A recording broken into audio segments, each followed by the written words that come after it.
Hi, Harry. How are you? Hi Beth, I'm very good, thank you. Very, very good. How are you? Doing well, doing well. First of all, I want to just say that I loved watching the Radleys. It was such a great time. So, Oh, thank you so much. um, so in your opinion, what are people in for when they watch this movie?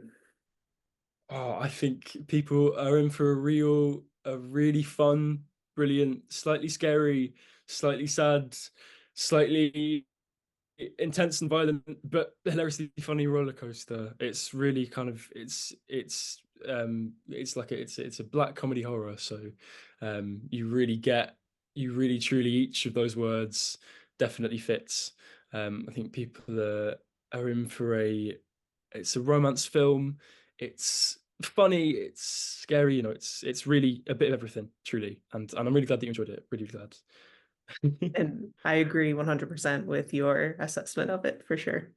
Thank you. Um, when you got this script and you were first joining this project, like what was it about the story that really like drew you into it? I think I really I did a self tape and then a second round, and in between those two I got sent the script, and I read the whole thing first page to last page in one go and just devoured it. And I really the thing that stuck out, I think, sort of focusing on Rowan, but also the entire story is just how real and grounded it felt, despite being a story about a family of vampires. You know, that the supernatural people living next door. Um, and I just loved that contrast between, the start of the film. You can tell that there's something a bit wrong. The atmosphere is telling you that something's off. There's a very unfortunate incident with a dog and a rabbit.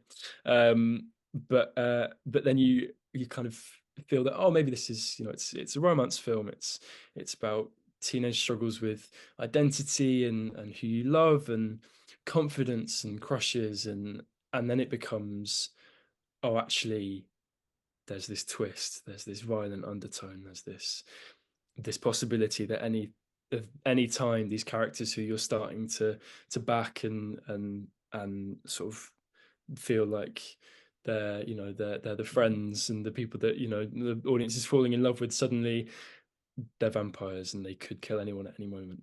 And I think that jeopardy really, really, really drew me in. Really did. And I just, yeah, the words and the characters just flew off the page. I really devoured it, and I think the film has that energy with it. I love that. I love that. So, with playing Rowan, how did you approach playing him and then kind of going through his character evolution? I think initially, um, I was. I mean, I wasn't too far from Lauren's age myself when we filmed, so I had a lot to a lot to draw from myself, a lot of that, that teenage angst. But I think the thing that I really felt was unique to Rowan, um, as a character that I could really focus on, was this, his the fact that he is an artist, and he's a romantic. He's a, in the book, he loves poems, and in the book it opens with him writing out a poem, and you really get that sense in the film that he is he has all these huge feelings. I think when I spoke with Eros in the rehearsals, one of the things that he said was he truly knows his place in the universe and he's aware of everybody else. He just can't quite figure out how to engage. And he has this, Rowan has a crush, Evan, and you really get that sense in the film that the only way he can sort of get close to Evan is by taking his picture, and that he feels safe behind his camera. Um, and as we got into the filming, I really kind of felt that this camera was that key to Rowan, um, because it's his eye. I mean, it's the thing that he really holds on to, that he allows himself to see the world through. Um, so yeah, I think he was a challenge, but also he had those familiar traits from myself, that teen angst and struggle and shyness. Um, and then watching him break out of his shell and figuring out how to do that convincingly, and and being a vampire. I mean, not a everyday occurrence. Yeah, Right. it was a challenge. I loved it. Really loved it. That's awesome. Yeah, one of the things is that this movie doesn't follow like the stereotypical vampire tropes and things like that. So what was your take on that? Like, did you miss some of the tropes? Were you happy with the ones that stayed? Hmm. I think it was really interesting because the first time I read it, I was kind of, I was expecting to turn the page and be like, oh, they turn to bats and they fly away, which I think is really interesting that that Eros and Talitha Stevenson, the writer, um, decided to not go in that direction, because I know in Matt Haig's book, that is an element, maybe not the bats, but the flying is definitely. And I think taking away those sort of even more heightened supernatural parts of vampirism really allows the film to focus on its approach to to being a vampire, which is that it's an addiction, that it's a much more kind of grounded human experience. That, like, so many things in the world, being a vampire is about being addicted to blood and craving that hunger for people, that bloodlust. Um, and I think that actually taking away those elements of, that there's a scene where Peter, played by the amazing Damien Lewis, sits Rowan down, and we have a conversation about,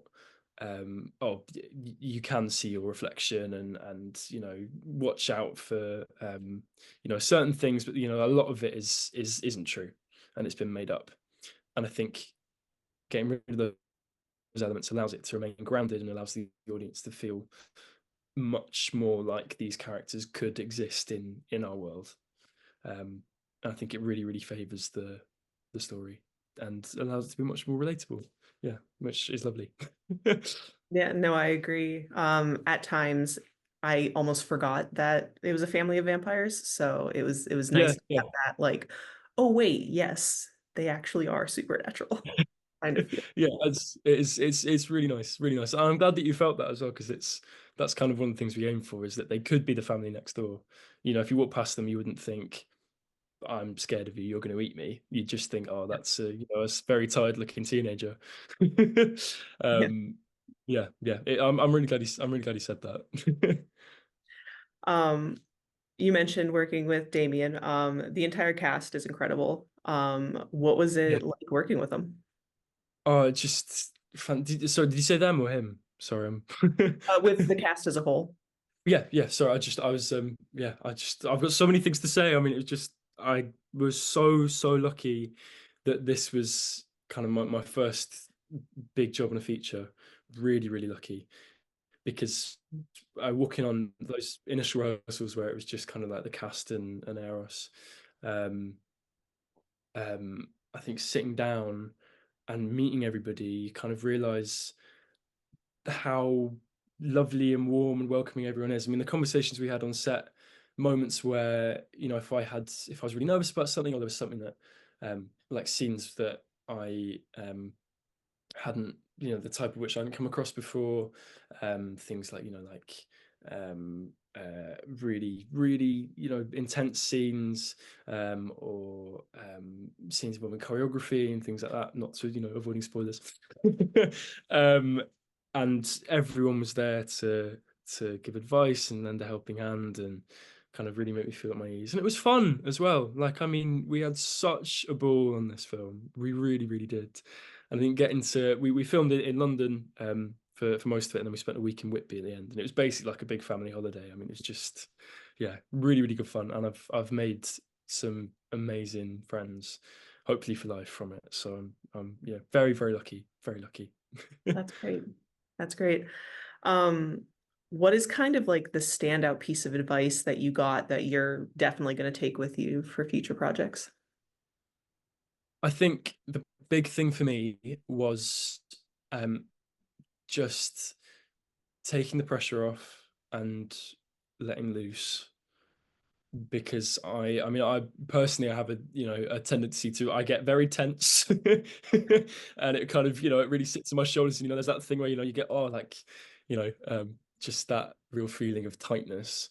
And as an actor, I think what I've discovered from talking to people is just to learn to allow myself to relax and really kind of, you know, everybody on a set is there to do a job. An actor's job is to give the best performance they can, and I can't, I learned that it's very hard to do that with that tension and that sense of pressure you're putting on oneself.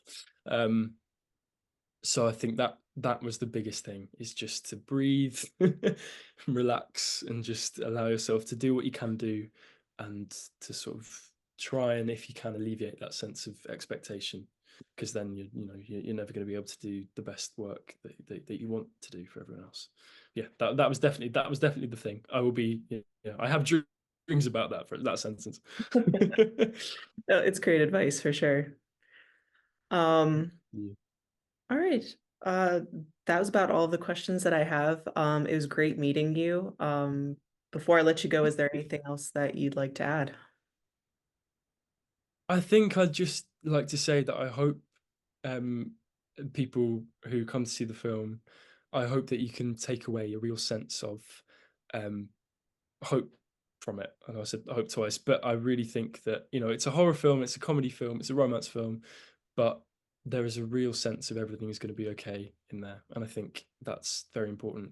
I know it's a good thing for me to hear myself, and I hope that everyone else can really take that away from the experience. That it's a vampire film, but it does teach you that things will be fine. Maybe you'll have to watch the film to find out. But I do think that is the thing to really, that I hope people will take away. No, I love that. I love that. Thank you. Um, awesome. Well, thank you again for chatting. I love the movie and I wish you all the best. Thank you, Beth. It's been amazing. Really, really amazing. You too. And have a lovely rest of your day. You too. You too.